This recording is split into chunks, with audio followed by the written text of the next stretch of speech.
Shalom and welcome to another in our series of podcasts from Temple Beth Am, a dynamic center for conservative Judaism in Los Angeles. This is a recording from our 2021 Passover Prep Learning Series.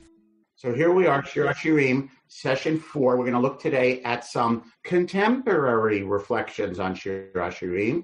We've looked at ancient Near Eastern Pshat, and we've looked at midrash, and we've looked at medieval allegorical interpretations, which also come from based on midrash.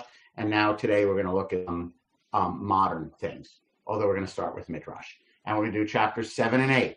Rabbi Schatz, whenever you're ready to get her up on the screen there.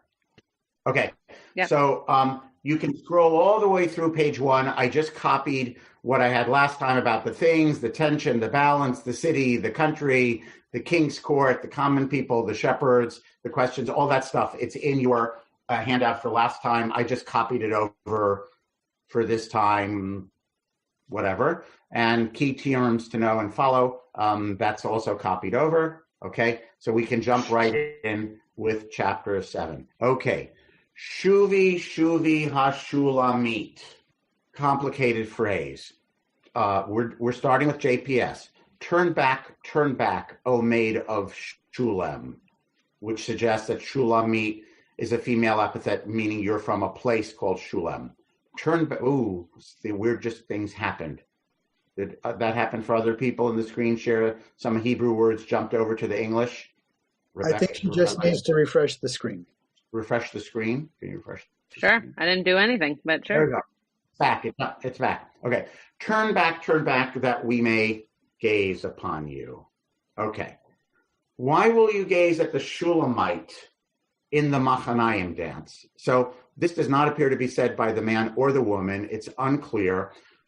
Now it appears we're talking about the woman is the Shulamite. Now, scholars don't, traditional scholars, unclear what that means. The closest link is Yerushalayim is also called Ir Shalem. So does this mean Jerusalem girl, right? Female Jerusalemite? Is it related to Shlomo, King Solomon? Does this mean, the female of Solomon? There are other places in the Bible where there's a place called Shunem, and if you're from Shunem, you're a Shunamite. There's actually a story in the Book of Kings about a Shunamite. So there's some scholars who say it really should be Shunamite. So it's not entirely clear. And of course, Shalem also means whole, W-H-O-L-E, wholeness, integrity. So is it an epithet that has something to do with that? Questions. Shuvi. Technically it means come back, turn back. I looked at one of my English translations yesterday that translates it as encore, right? Come again. So there's a dance, all right? Or she's walking by and they're saying, hey, turn around. So we can look at you. Are these the catcalling construction workers, okay? Are they the king's companions? Are they the maidens of Jerusalem? We have no idea who is saying this. So someone is saying, hey, turn around. We want to come back here. We want to get a look at you. And then maybe she says, maybe the second half of the verse should in red, right? Maybe she says, why would you be staring at the Shulamite as if she were a Machanayim dancer, which we have no idea what that means, a camp dancer. So maybe this means, don't treat her like some dancer that you're going to stare at. Maybe not. So it's an interesting, mysterious sentence. That's not exactly, part of what makes it mysterious is it doesn't flow in an obviously connected way with anything else that we've read in Shir HaShirim. Okay.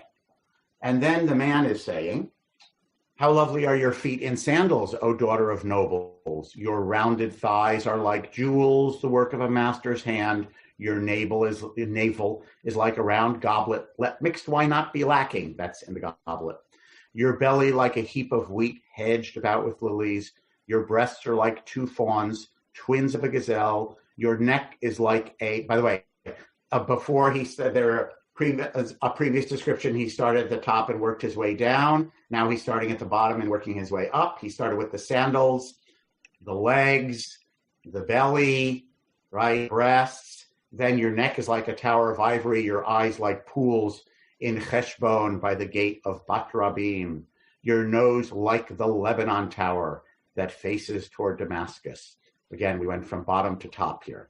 So these are not random physical descriptions. There is a directionality to the gaze. The head upon you is like crimson wool. The locks of your head are like purple. A king is held captive in the tresses. The last time we had purple was early on when we were talking about King Solomon's litter chair or something like that, or his pavilion, which was lined with purple. Again, purple being the royal color. So he concludes, you are really beautiful, right? After doing all these body parts. How fair are you? How beautiful. Maya fit umana amt. Oh, love with all its rapture. Ahava b'tanugim, which maybe it means, oh, love with all its rapture. Your stately form is like the palm.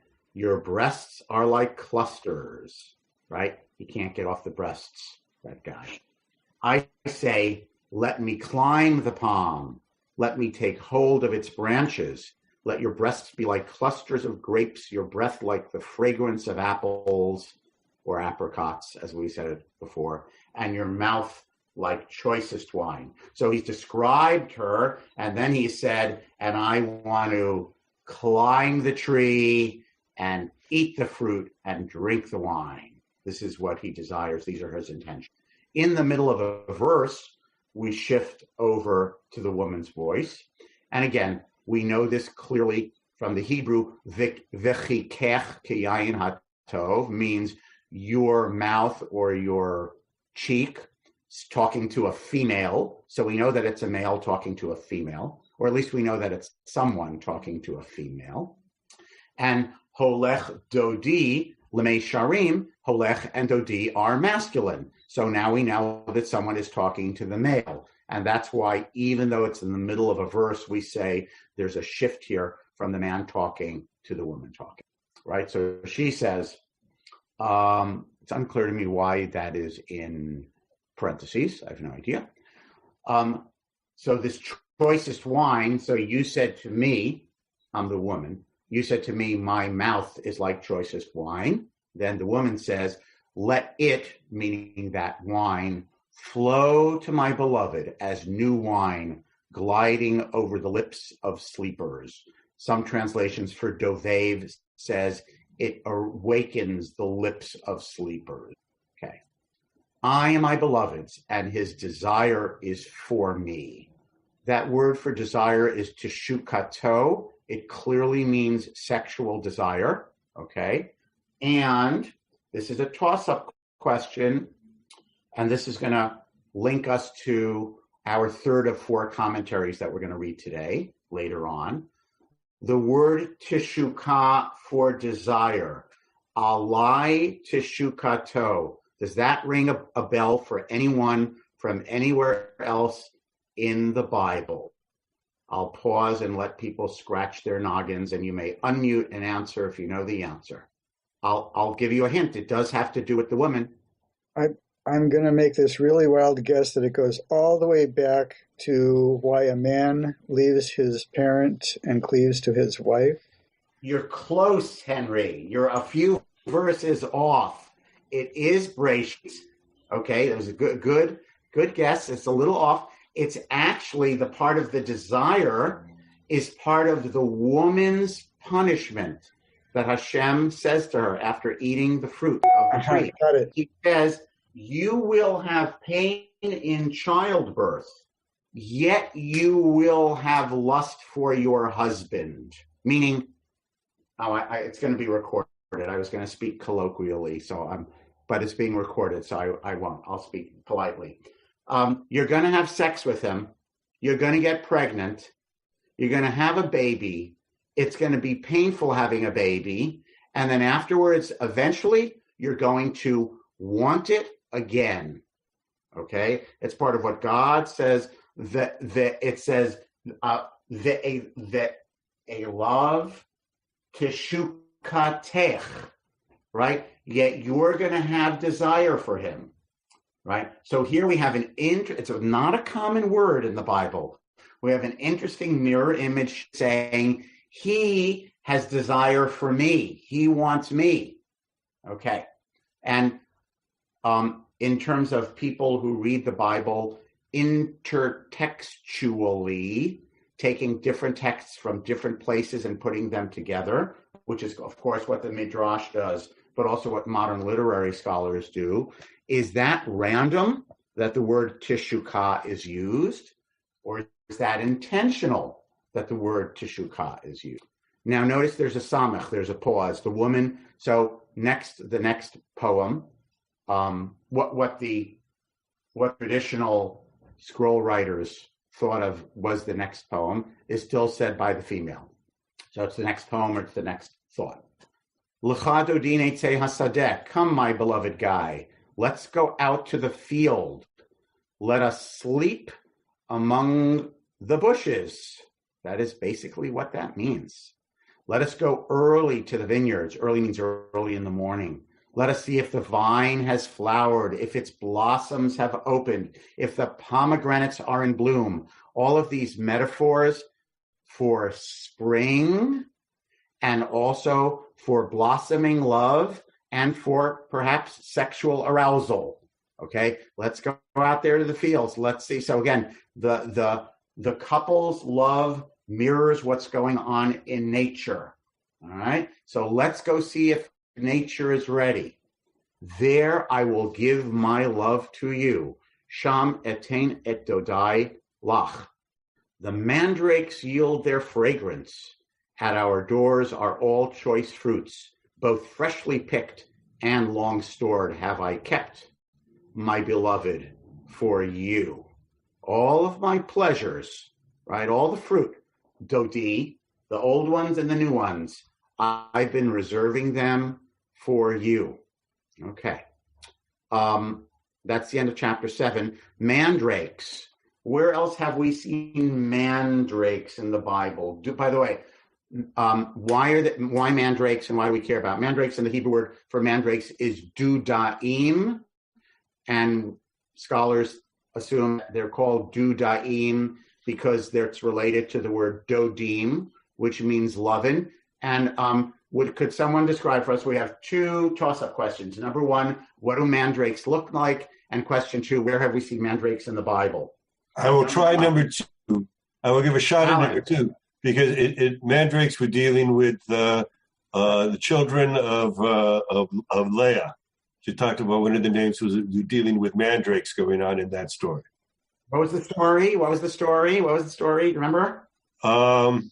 It's in Genesis. So Reuven goes out and he finds mandrakes, which apparently were believed to be an aphrodisiac. By the way, mandrakes are roots that look sort of like people. There's a stem and it's got a couple of limbs off it.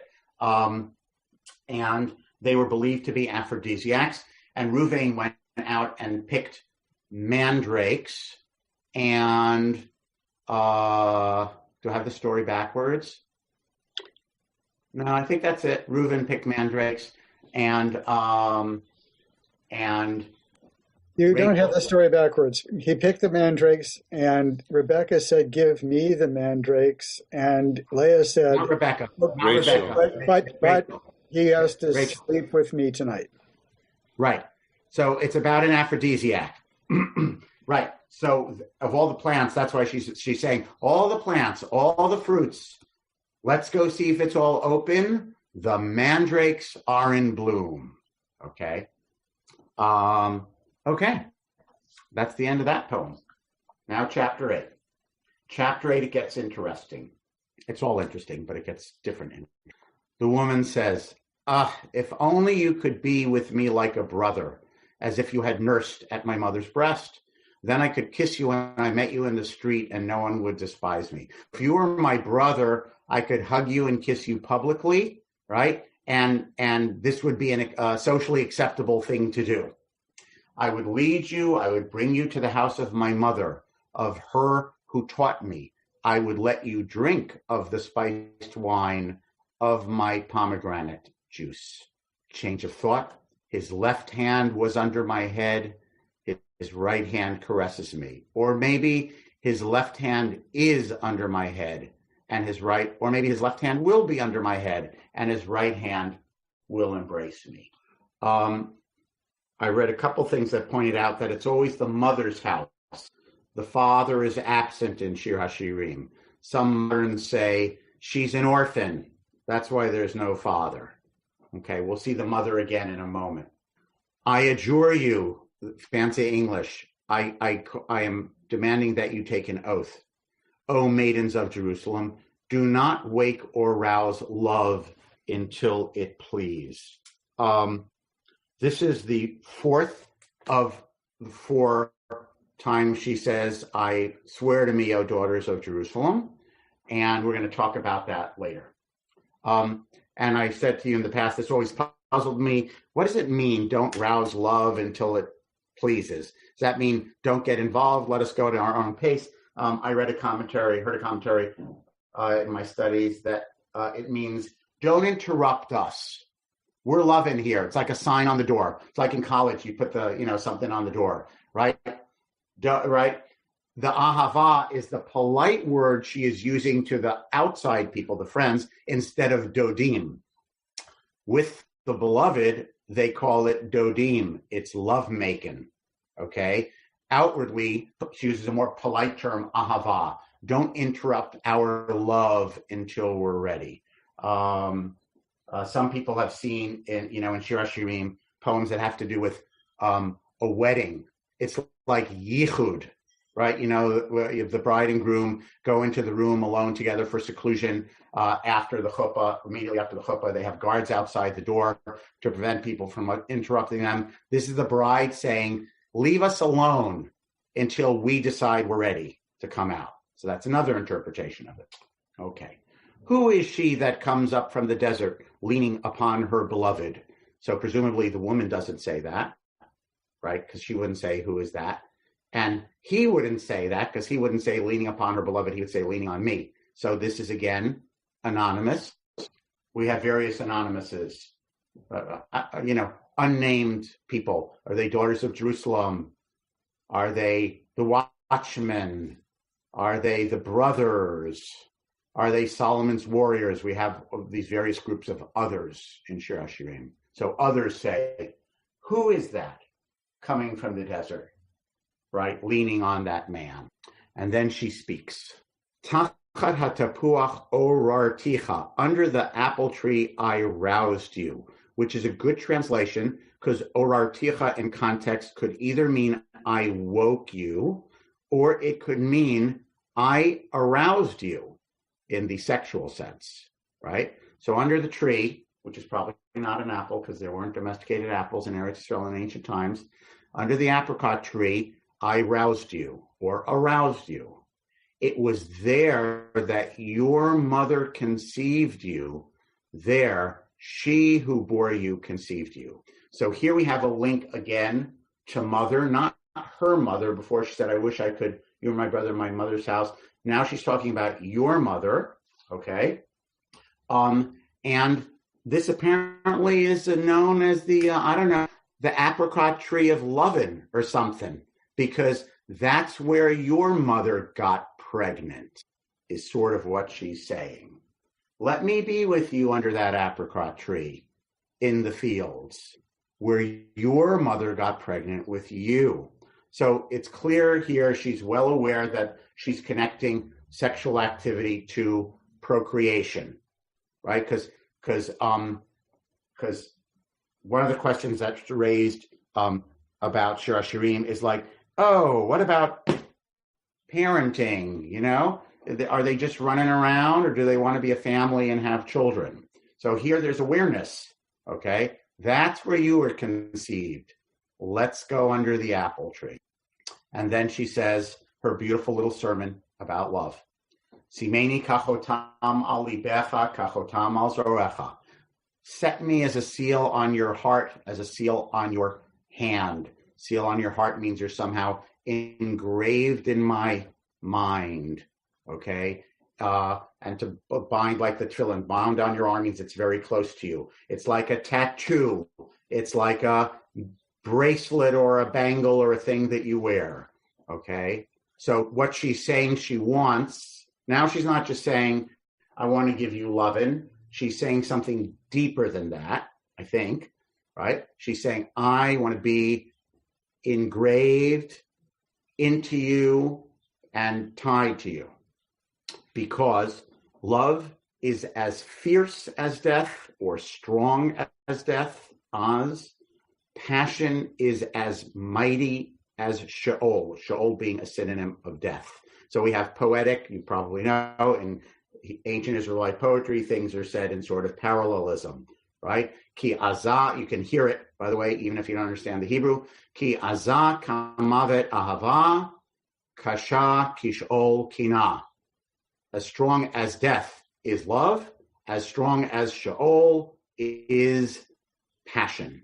Kin'ah here probably means passion, not jealousy and not zealousness. Its darts are darts of fire, a blazing flame, right? Love is like flaming darts, right? Have an image almost of Cupid shooting arrows. So it's flaming, right? Therefore, vast floods cannot quench love, nor rivers drown it. If a man offered all his wealth for love, he would be laughed to scorn. He'd be mocked.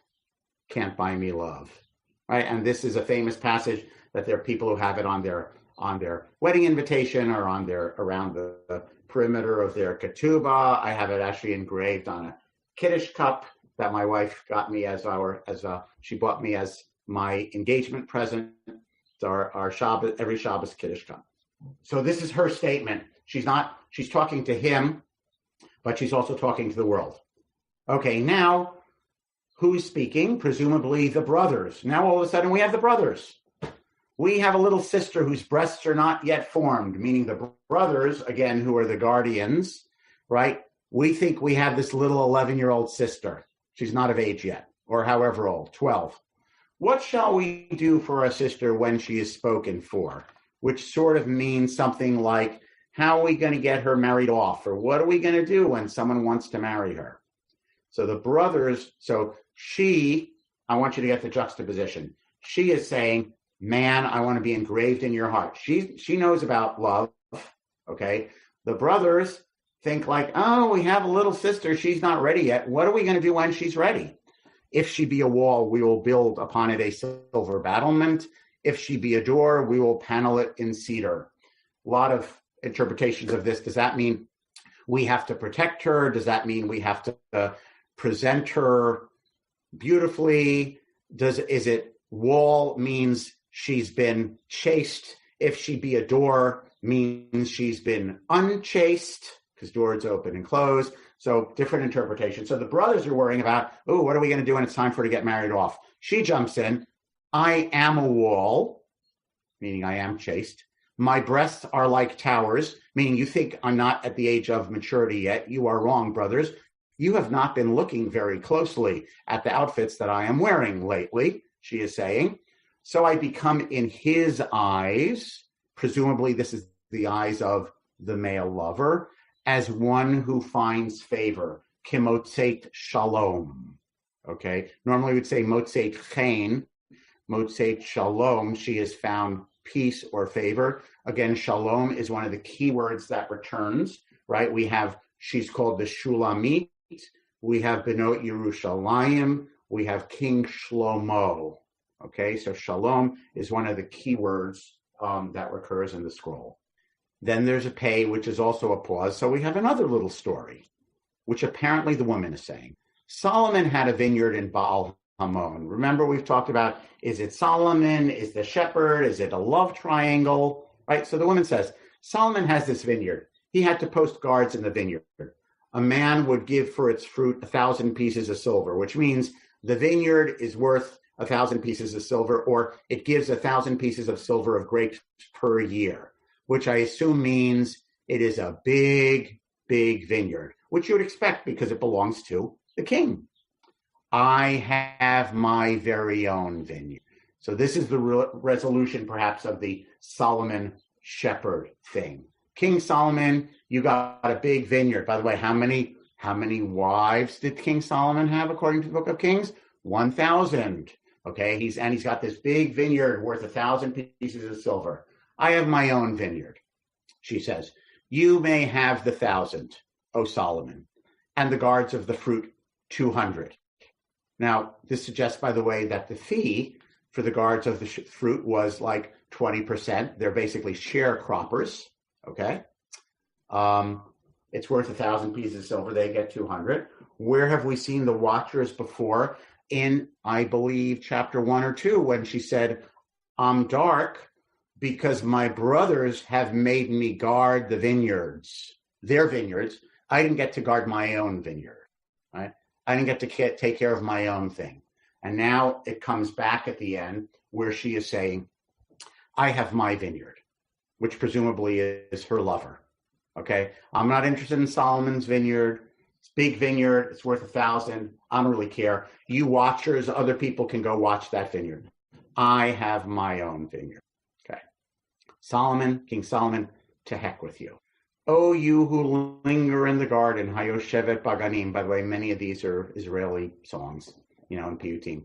Oh, you female who linger in the garden, a lover is listening, which is not exactly a literal translation of Chaverim Makshivim, right? It really means friends are listening, maybe lovers are listening, but it's plural.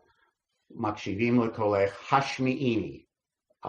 Some people think that the trope, for those who are interested in trope, Rick, that the trope here is Chaverim Makshivim lekolech hashmi'ini.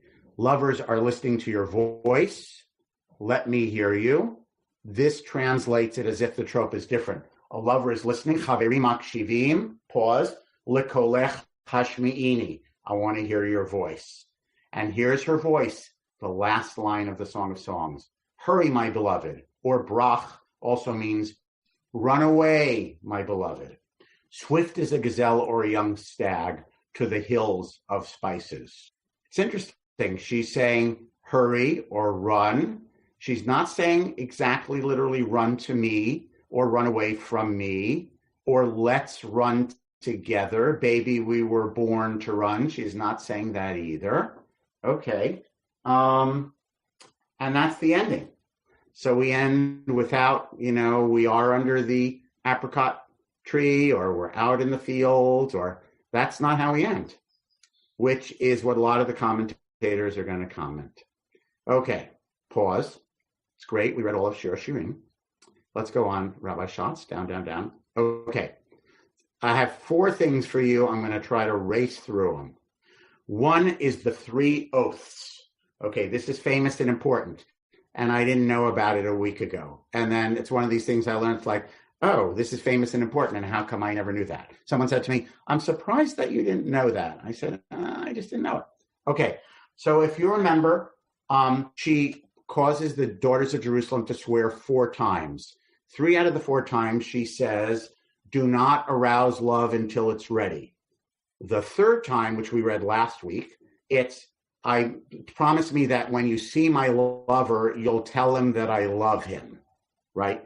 So that's the one that doesn't belong. The other 3 is, hey, you maidens of Jerusalem, do not interrupt, do not rouse love. Okay, here's the Gemara. I'm going down to Rabbi Yossi says. The Gemara explains that verse is necessary for that which is by Rabbi Yossi, son of Rabbi Hanina, who said, why are these 3 oaths needed? These 3 oaths mean 3 things. 1, the Jews should not ascend to Eretz Yisrael as a wall. Could you scroll back up a little bit, please, Rabbi Schatz? Okay, but little by little. Another oath that the Holy One, blessed be, adjured the Jews that they should not rebel against the rule of the nations of the world. Go down. And the last one is that the Holy One, blessed be he, nations of the world should not subjugate the Jews excessively. Okay, so this is a Talmudic passage which says, Hashem Shlomo HaMelech, which is really, this book was written by Shlomo, which really means God, and God is imposing on the world 3 oaths. Jews, don't attack the Gentiles and rebel. Number two, don't fight. Okay, I'm going to talk about that in a moment. Number two, Jews don't rebel against the Gentiles. Number three, Gentiles don't oppress the Jews too much. This is a statement about the condition of the exile, that the Jewish people is in a state of neither here nor there, suspended animation. We're under the control of the Gentiles who dominate us, who sometimes persecute us. Gentiles don't persecute them too much. Jews don't rebel. Okay, Rabbi Schatz, don't move anything. Don't move anything. Sorry. In the second line, first and second line, Shelo Ya'alu Ba'choma. That's the first of the three oaths. There are two versions of this in the manuscripts. Ba'choma, thank you for highlighting, or Kachoma. Bet and Kaf look very similar. They are just different by a little nubby nub. Shelo Ya'alu Ba'choma literally means the Jews should not climb the wall or mount the wall. In English, we would say mount the ramparts, except not usually mount the ramparts means defensively. This means the Jews should not attack the wall offensively, meaning the Jews should not fight. The Jews should not pick up weapons. Our translation in English is reading that it's the version of Kachoma. The Jews should not la'alot, should not make aliyah like a wall, which the people, the commentators who read it as Kachoma says they may come to Israel little by little, but they may not come like a wall, meaning they can't come to Israel all at once, okay? This is famous throughout Jewish halachic history as the midrash of the three oaths, the Shalosh Shivuot. For those who know some Hebrew, don't get confused with the 3 weeks between Tisha B'Av, between 17th of Tammuz and Tisha B'Av. That is called the Shlosha Shavuot. This is the Shalosh Shivuot, okay, from Shvuah rather than Shavua. So it's not the 3 weeks, it's the three oaths. Let's scroll down. So this is seen throughout Jewish halachic history. For hundreds of years, Jewish legal scholars debated the meaning of this passage or doctrine called the three oaths. It seems to be interpreted by the Talmud to mean that Jews should remain in exile, subjugated by the Gentiles, passively wait for God to send the Messiah, and not do anything to hasten the end other than perform mitzvot. Jews, early on in the Common Era, had a very bitter taste of what it means to say the Messiah has arrived. One taste was Bar Kokhba, right? And the Bar Kokhba rebellion in the 130s was devastating for Jewish life, okay? Another was, there was a Jew who said he was the Messiah, and then his followers stopped keeping halakha and became a very large dominant group that persecuted the Jews a lot. They were called Christians. So throughout ages thereafter, there were at various times people who said they're the Messiah, and there were people who were suspicious of them, okay? And sometimes the people who said they're the Messiah, and they said, and let's all go to Eretz Yisrael, and then they would turn to their rabbis and say, is it time to go to Eretz Yisrael? Because we have the doctrine of the Shalosh Shavuot, which was generally interpreted to mean all we do is do mitzvot. We're not supposed to fight.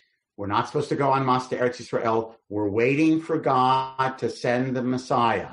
The Midrash Shalosh Shavuot is basically a command about Jewish passiveness,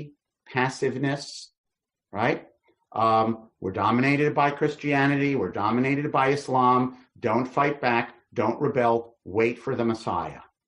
And there were arguments about this halachically. Did the proscription apply to individuals or only to a community as a whole? So Ramban Nachmanides, who actually went to Israel, said it's a mitzvah to make aliyah because you can keep more mitzvot. There are mitzvot that are connected to living in Israel that you can't keep in the diaspora. And this applies, the three oaths applies only to Israel as a group. Individuals certainly should go move to Israel, but the exile as a whole should not move to Israel until the Messiah comes.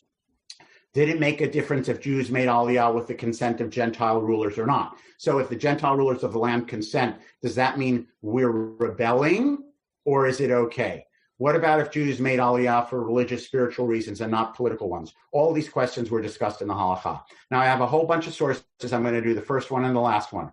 Rambam, right? In Yemen, there was a persecution of Jews in Yemen, and there was someone who said he might be the Messiah, and the Jews of Yemen sent Rambam a question saying, is it time? Should we leave Yemen and all go to Eretz Yisrael? And Rambam said, Solomon, of blessed memory, inspired by the Holy Spirit, foresaw that the prolonged duration of the exile would incite some of our people to seek to terminate it before the appointed time, and as a consequence, they would perish or meet with disaster.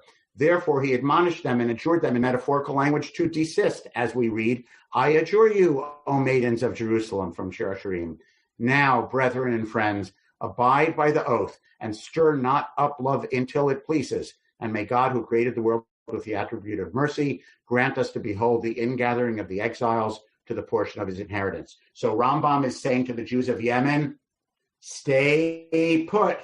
Do not push the end. Hashem determines when the end will come. Hashem sends the Mashiach. Do not go as a community up to Eretz Yisrael. I'm not going to read the other sources. Let us scroll down. You can read them at home. Rabbeinu Bachya, the Maharal, the Shelah. Wait. Go back a little. Right there. No, down. I'm sorry. I'm driving you nuts. Go down. Satmar Rebbe. Okay. In the 1800s and 1900s. Is that right? Yes. This is the issue in European Orthodoxy with the rise of Zionism. Is Zionism a violation of the three oaths? Okay. And there were people who said we can go to Israel just as a community and not rebel against the Ottomans. So for those who know the history, the way it lines up, the Agudat Yisrael, they were the sort of Haredim who were Zionists, and the people who we end up calling Haredim today, we know that they're Haredi anti-Zionists, of whom the arch one is the Satmar, right? Rabbi Yoel Teitelbaum said in 1959, because of our sinfulness, we have suffered greatly. But in our generation, one need not look far for the sin responsible for our calamity. The Satmar Rebbe is talking about the Shoah, and he says the reason for the Holocaust was that it was a punishment for secular Zionism, okay? And he says, whenever disasters befell the Jewish people in the past, destruction of the first temple, they looked for a reason. It was because of idolatry. Destruction of the second temple, they looked for a reason. It was because of sinat chinam, baseless hatred, which means internal divisions among the Jewish people. And for the Shoah, the reason is secular Zionism, okay? The heretics, which means secular Zionists, have made all kinds of effort to violate these oaths. He's talking about the three oaths. To go up by force and seize sovereignty and freedom by themselves before the appointed time. To force the end prematurely is worse than all other transgressions, even the most serious in the Torah. So the basis of Haredi anti-Zionism is the interpretation of the three oaths. The Gemaras, the Midrash, in the Talmud, it's also in Shir HaShirim Rabbah, that these oaths in Shir HaShirim basically means do not seek to bring the end before it is time, right? O daughters of Jerusalem, wait till love decides its time means people wait till God decides to bring the Mashiach, okay? I want to leave that. That is modern. You may not find it edifying or uplifting. Okay, I am going to skip, let's go. Number 2 is Yehuda Amichai's poem. Oh, I'll read it, and we're not going to discuss it. Okay, now come back. Okay, the singer, Yehuda Amichai, has a suite of poems about, based on the Tanakh, and this is the final one it's number 32 in the suite of poems. And I'm sorry for the Hebrew, which was a PDF, which I tried to paste into Word, and weird things happen with formatting. And he talks about the metaphor, right? All the metaphors in Shir HaShirim. The singer of the Song of Songs sought his beloved so long and so hard that he lost his mind and went looking for her with a simile map and fell in love with the images he himself had imagined. He went down to Egypt, for he had written to a mare among Pharaoh's chariots, I compare thee, And he went up to Gilead to see her flowing hair, for he had written, thy hair is like a flock of goats flowing down Mount Gilead. And he went up to the Tower of David, for it says, like the Tower of the David is thy neck. And he got as far as Lebanon and found no peace, for it says, thy nose is like the Tower of Lebanon that looks out toward Damascus, which we just read today. And he wept by the waterfalls of En-Gedi, for he had written, many waters cannot extinguish this love. And he went for looking for the doves in Beit Guvrin and got all the way to Venice. I know that's curious. Why is Venice here? I asked some Israeli people. I got various answers. For he had written, my dove is in the clefts of the rock. And he dashed off to the desert, for it says, who is that rising from the desert like pillars of smoke? And the Bedouin thought he was one of the crazy prophets. And he thought, and he thought he was King Solomon. And he is still wandering, a fugitive and a vagabond, with the mark of love on his forehead, which is an allusion to the mark of, who has a mark on their forehead? Cain wanders and everyone knows who he is. And this is the lover of Shir HaShirim. He has the mark of love on his forehead. And sometimes he happens upon the loves of other couples in other times. He even got as far as our home with its broken roof on the border between Jerusalem and Jerusalem. Typo. And we never saw him because we were in each other's arms. He is still wandering, shouting, you are beautiful, my bride, as if from within a deep sack of oblivion. And whoever wrote, love is as fierce as death, he understood his own simile only at the end, understood and loved and died. So, if this were a poetry class, we would discuss it, but it's not. And do I understand it or not? You can mull it over and read it with your loved ones, and I leave it to your interpretation. Okay, 3 and 4. We're going to see two very contemporary people. Arthur Waskow, who is 80 plus, lives in Washington, D.C., great, wonderful Jewish progressive, and he writes in an essay called Eden for Grown-Ups. And he links this story as Henry spotted the Teshukah, Shir HaShirim, with the story of Gan Eden. From one standpoint, the story of Eden seems to embody and command the dominion of men over women, as well as rigid roles in life for men and women. Referring to the midrash based on Genesis chapter 1, the original human was androgynous. The original human was somehow both male and female. Whoever wrote the words of Genesis and rabbinic commentary, that's the commentary on Genesis 1 that says that the original human was androgynous, had a male front and a female back, right? Male and female, God created them. And then Hashem cleaved them down the middle, and Selah doesn't mean rib, but means side. That's the midrash, right? So original creation was egalitarian, and then it becomes in chapter 2 and 3, less egalitarian. That's what he's talking about. Whoever wrote the words of Genesis and rabbinic commentary could tell from looking at the world that men and women each had both masculine and feminine aspects. But a radical change happens in the garden, an event that triggers what we know as ordinary history. First the woman and then the man eat in some troublesome, perhaps growthful, and also disobedient way. In this moment, and even more thereafter, the roles of man and woman become sharply differentiated, right? That's God's curse to Adam and Eve. They are warned that outside the garden, in their more grown-up life, domination and conflict will take command. Men will have to struggle to win food from the earth. The earth will rebel against this control. Men will rule over women. So he talks about basically the original garden, chapter 1, there is this innocence, naivete, okay? They disobey. The punishment for the disobedience is this is now a world of conflict and domination. That's not how it was supposed to be in chapter 1. Chapter 2 and 3 is the story of the world we live in, which is the world of conflict and domination. Then he says, but contemporary people strive to embody an ethos that is more egalitarian and less hierarchical than the view of Genesis chapter 2. He's talking about the new world that we all want to create. That reality is meant to be overcome through historical transformation. Does the Bible give us a vision of this higher, fully mature garden? Yes, in the Song of Songs, one of the greatest love poems in all human literature. It is erotic, playful, passionate, funny, tipsy with love for the spring, the flowers, the smells, the legs and breasts and foreheads of each lover's sweet beloved. Each is naked and unashamed, celebrating the body of the other. Waskow contrasts the nakedness in the garden. Originally, they were naked and innocent. They didn't know what nakedness meant. The lovers in Shir HaShirim know exactly what nakedness means, that it is sexual. It's not childlike nakedness, but they're not ashamed. They're like, lovers who walk around naked in front of each other, right? They know that you don't walk around naked. Adam and Eve didn't know that you don't walk around naked in the world. They didn't know any better, okay, until they fall from innocence, right? These lovers know exactly what nakedness is about, but they're not ashamed with each other.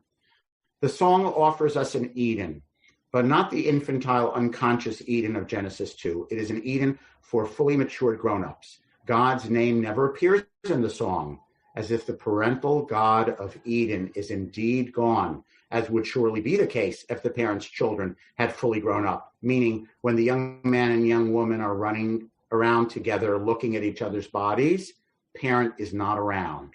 That's why God is absent from Shir HaShirim. Sorry, that's why God is not mentioned explicitly in Reem, because you'll see God is not absent. The song could become, for our own generations, an important lesson for sexual ethics and practice in a new ethos in which pleasure and joy were simultaneously earthly and spiritual, an ethos in which we saw the absence of God's name in the song as an invitation to sense God as present throughout the song, not in one of its particular characters, but in every breath of the songs. So, in some sense, Waskow is talking about Shir HaShirim is, if I may use a Kabbalistic term, is a sort of tikkun for the story of the Garden of Eden. They're running around in the garden. They're naked. They're not ashamed. Again, they're egalitarian. Okay, there is no domination. God, and he is saying, God is explicitly in the garden the parent, the heavy-handed parent.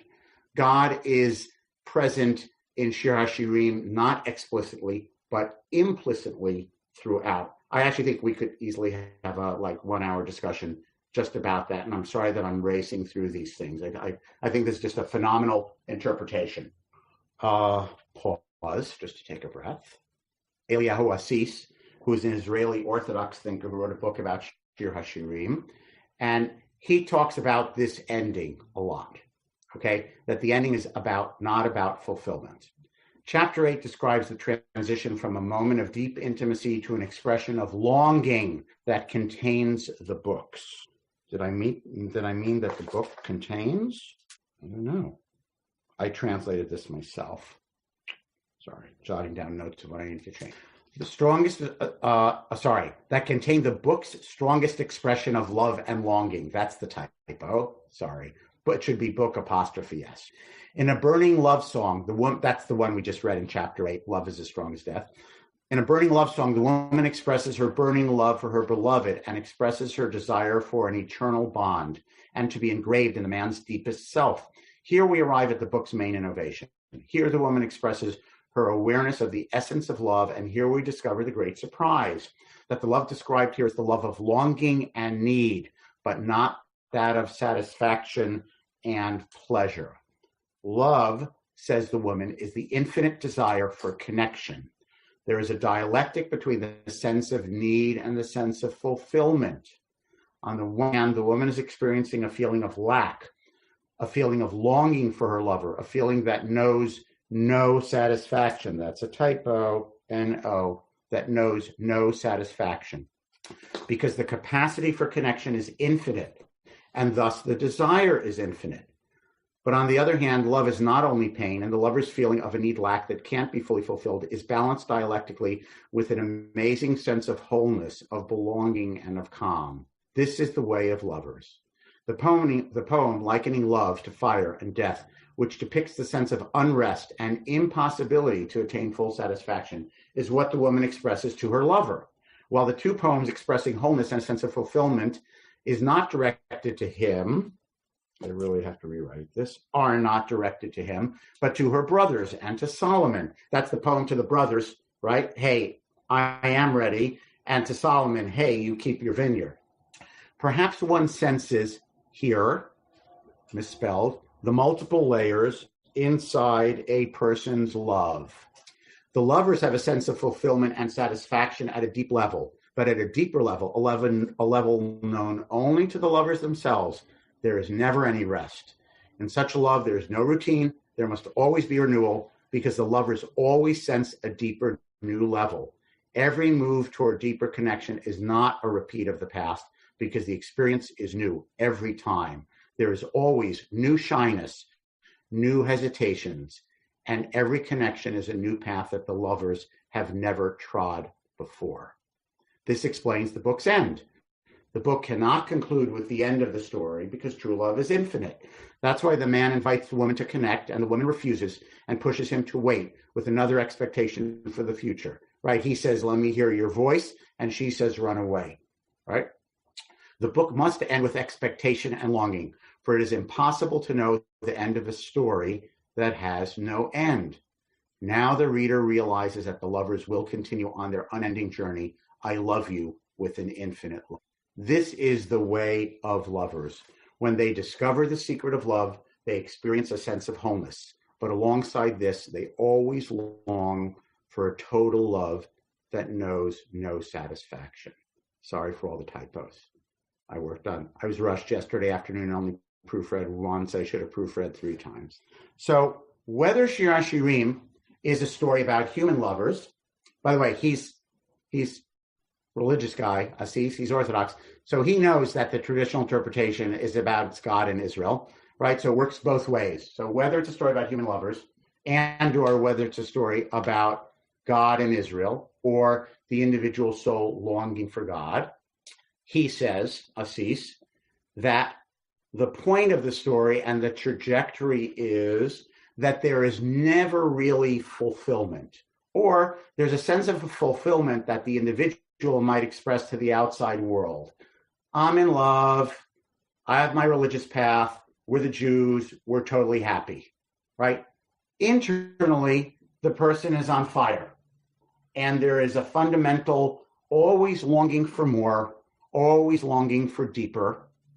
Again, whether it's in a relationship between 2 adult humans, or whether it's Bnei Israel and God, or whether it's the individual longing for God, once you're inside that love, you know there are always deeper levels. There's always potential for renewal. There's always potential for more. And he says that's why the story, the trajectory, the plot is structured the way it is.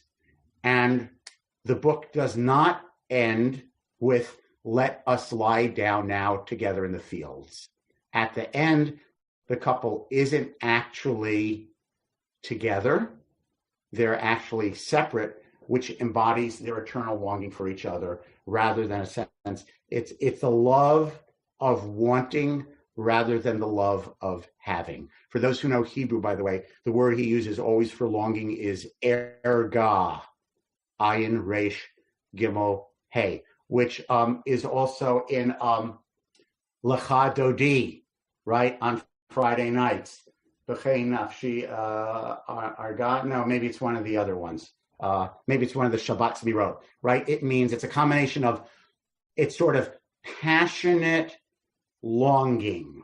It's like less than lust, but more than longing. It's the drive, the intense emotional drive to be with someone and to try to merge with someone, even though you know you can't fully merge with them.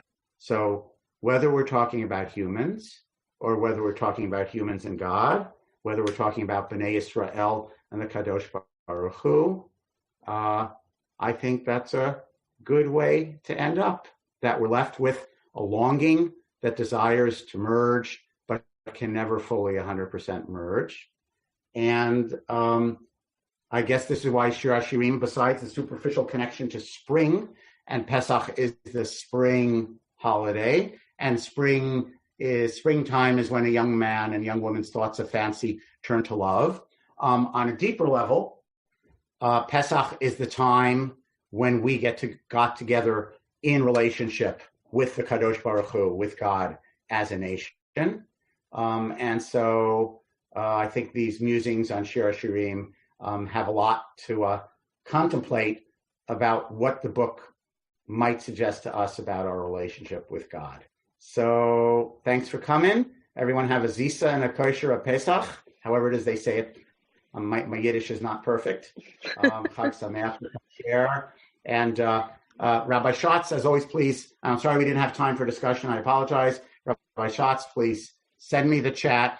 Again, my email address is abrahamhavivi@gmail.com. So if anyone has any specific questions or comments you would like me to respond to, feel free to send them. Paula Perlman.